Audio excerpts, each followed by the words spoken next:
పట్టణంలోని పాత బస్టాండ్ నుండి కొత్త బస్టాండ్ చౌరస్తా వరకు అవినీతి నిర్మూలన కోసం యూత్ ఫర్ యాంటీ కరప్షన్ ఆధ్వర్యంలో అవగాహన ర్యాలీ నిర్వహించారు. ఈ సందర్భంగా యూత్ ఫర్ యాంటీ కరప్షన్ నిర్వాహకులు మాట్లాడుతూ 2010లో యూత్ ఫర్ యాంటీ కరప్షన్ యాప్ను ప్రారంభించడం జరిగిందని, అప్పటి నుండి ఇప్పటి వరకు ఎందరినో అవినీతి పరులను ఏసీబీకి పట్టించడం జరిగిందని అన్నారు. అవినీతి అంతానికి యాప్ను తయారు చేయడం జరిగిందని, ఈ యాప్ ద్వారా అవినీతి పరులను పట్టించవచ్చని పేర్కొన్నారు.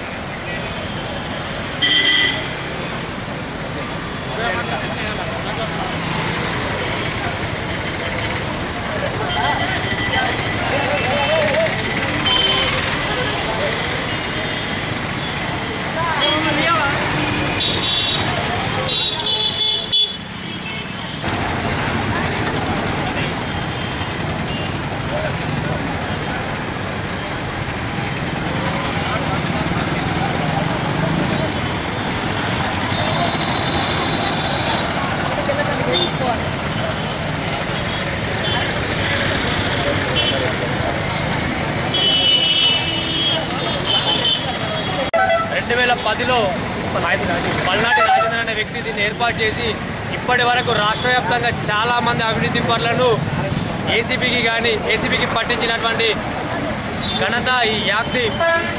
ఉమ్మడి కరీంనగర్ జిల్లాలో ఉమ్మడి కరీంనగర్ జిల్లా అయినా నూతనంగా ఏర్పడిన జగిత్యాల జిల్లాలో భూ కబ్జాలపై అవినీతిపై మాకు కొన్ని ఫిర్యాదులు అందాయి. అందుకే జగిత్యాల జిల్లాలో అవినీతి అంతానికే ఈ యాప్ను ఈరోజు world youth anti corruption day సందర్భంగా ఇక్కడ ర్యాలీ తీస్తూ అవినీతి పట్లకు ఒక హెచ్చరిక జారీ చేస్తున్నాం. యాక్ తరఫున మీరు అవినీతిని అంతం చేసేదాకా మా యాక్ పోరాడుతుంది, మీ అవినీతి బయటికి తీసుకొచ్చేదాకా మా యాక్ పోరాడుతుందని చెప్పేసి మేము యాక్ తరఫున డిమాండ్ చేస్తాం.